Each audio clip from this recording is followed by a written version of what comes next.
Sigaw po.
Ah, oo.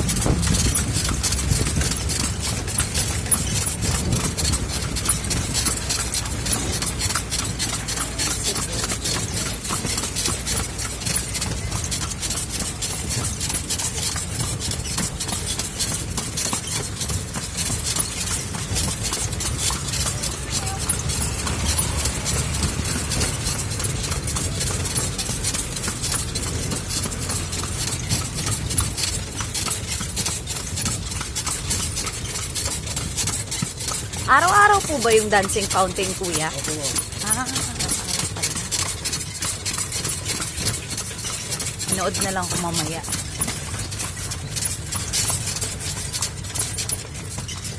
Ano po karaniwang binibiling pasalubong po dito, kuya, sa vegan? Yung mga pizza corn. Diyan lang din bibilin sa Calle Crisologo po. Hindi mo ba idadala yung longganisa, ma'am? Po? Longganisa. Baka kasi mapanis. 5 days travel naman yun, ma'am.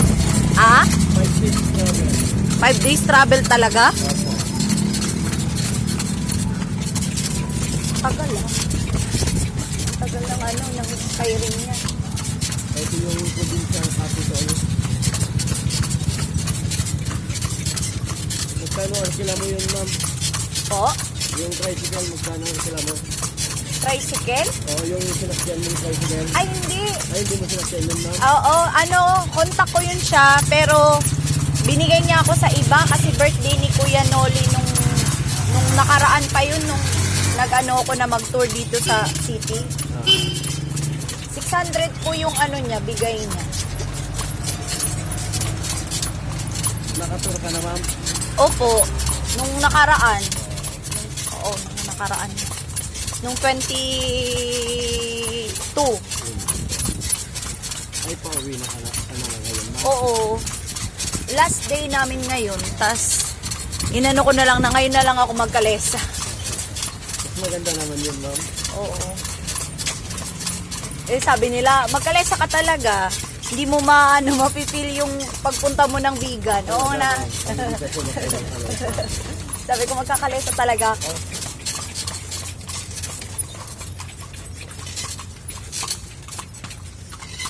Bibili ka ng longganisa, ma'am. Saan ba bibili ng longganisa dito? Yung sa mismong pagawaan, ma'am. Ah, Para doon, bago yung nabibili mo doon. magkano po yung longganisa po? May 140, may 160. Ah, try ko na. Try natin, ma'am. Ah, sige, sige po. takot ko kasi baka masira. Hindi ma'am. 5 days travel yun. Talaga. Ah. Kasi yung mga kasama ko, nagsiuwian na ngayon, di man sila bumili ng longganisa. Hindi ko pa sila nagtanong. Kasi kung hindi sila magtatanong, hindi naman nila alam. Kasi yung kapatid ko, sabi niya, Ilocos Empanada. Sabi ko, parang mahirap dalhin. Kasi mas madali pang masirap yun. Ah, sabi ko nga, wag na lang siguro, baka yung mga chichacorn na lang.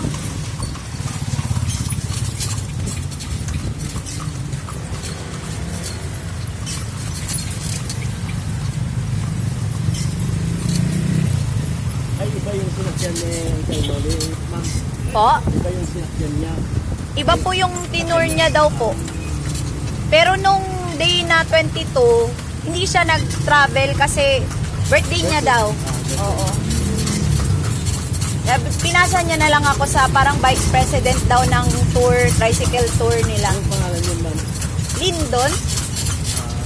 Kuya Lindon. Pero inano ko yun si Kuya Lindon na di na lang kami pupunta ng mga museo kasi naantok ako pag mga museo. Mas gusto ko magbisita iglesia. Kaya inano niya ako sa mga simbahan kasi sira nga tong inaayos pa yung isang simbahan dito. Nagpunta pa kami ng mga Santa Catalina. Yun. Sa mga karatig na lang kami.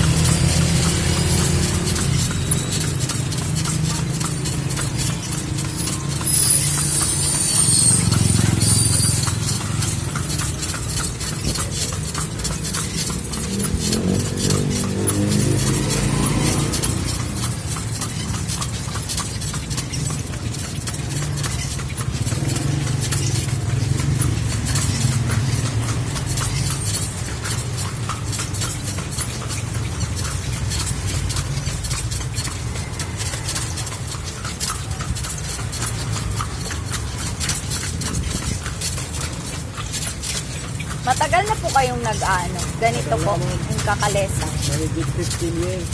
Ah, buti kuya, hindi kayo, yung walang walang customer.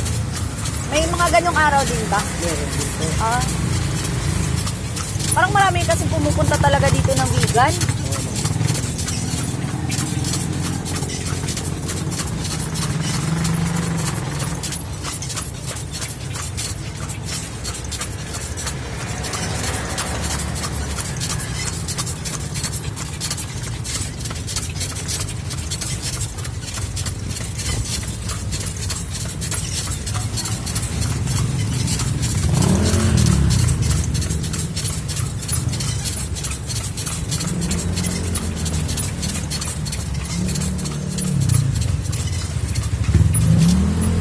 Oo, ma'am. Pauwi ka na mamayang gabi, ma'am.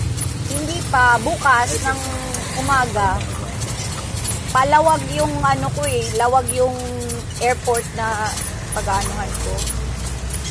Kaya maaga pa ako pupunta ng ng bus station.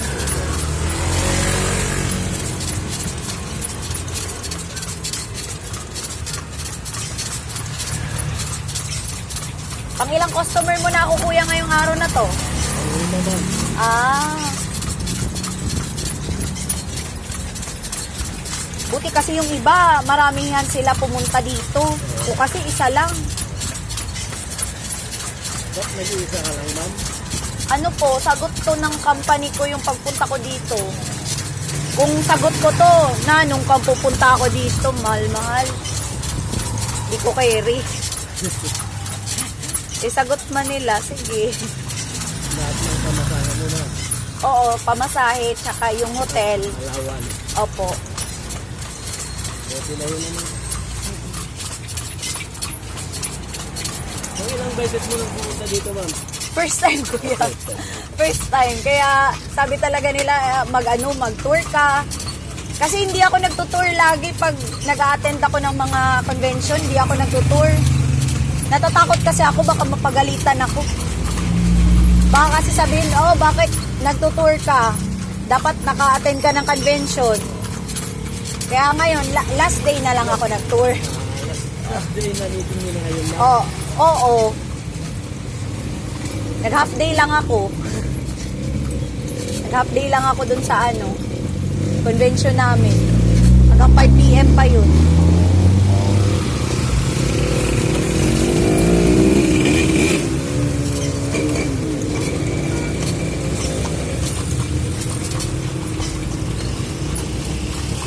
Buti kuya, sanay na yung mga kabayo nyo na yung mga sasakyan. Hindi na sila nagugulat pag may Naman po. bubusina, Yung bigla. mga malalaking truck lang po yung kinakatakutan ko nila. Ah, Yung mga dump truck po. wala naman sigurong dump truck na pumapasok dito sa Hindi na lang po.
ay. Open pa to kanina. Sirado na ngayon. Saan ka naka-check in, ma'am? Sa Regency po. Sa Regency Divigan, malapit sa public market po. Kasi nung nakaraan, inilakad ko lang yung Calle Crisologo galing sa Regency. Kasi dyan lang yung Oo. Mas gusto ko kasing lakarin yung mga lugar na pupuntahan ko. oh, malapit lang naman yun.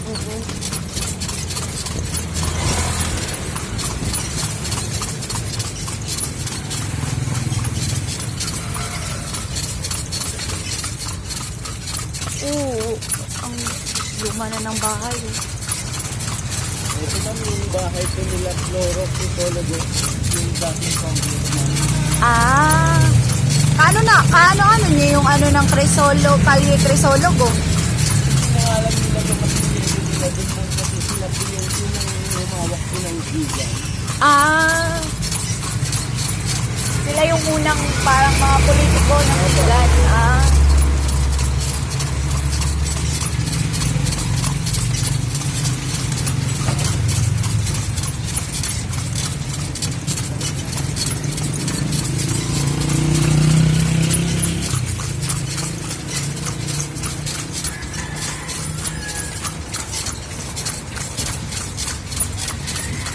Ano ba talaga to kuya? Yung lahat ng magtatayo ng building, dapat sinauna yung design?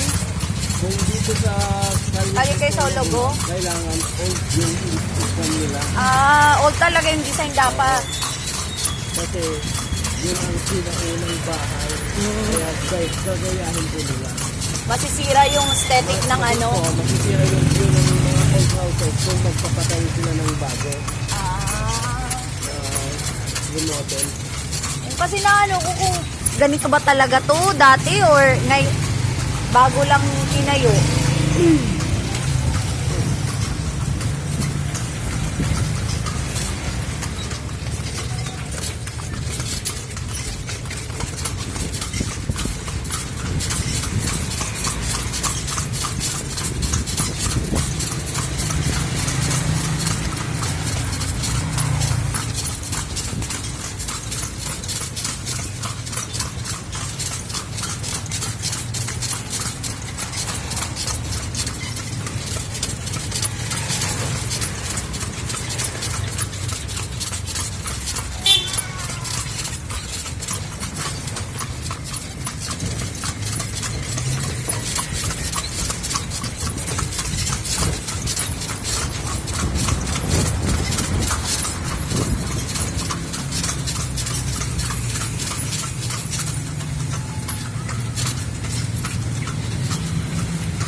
Nag-iisang kabayo mo siya, kuya? Or marami kayong kabayo na... Marami, ma'am. Kaso Ah. lang hindi nila pa alam yung mga iba. Ah, Tinuturuan pa lang. inaano nyo din sila, kuya? Binibreed? Opo. Ah.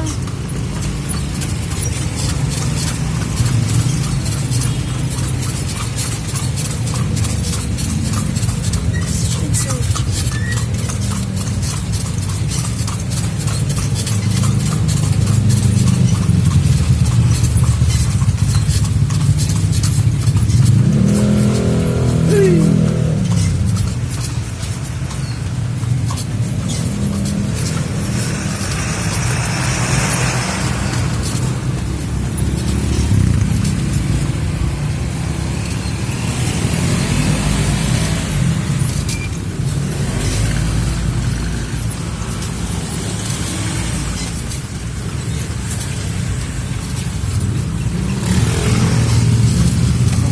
Ah, ito?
Saan ka bababa, ma'am? Kahit dun lang sa, ano kuya, dun sa pinagsakayan ko. Titingin-tingin na lang din ako dito basta. O dito na lang yung pala, nakapaglakad-lakad ka na. Ah, sige, sige, okay lang din.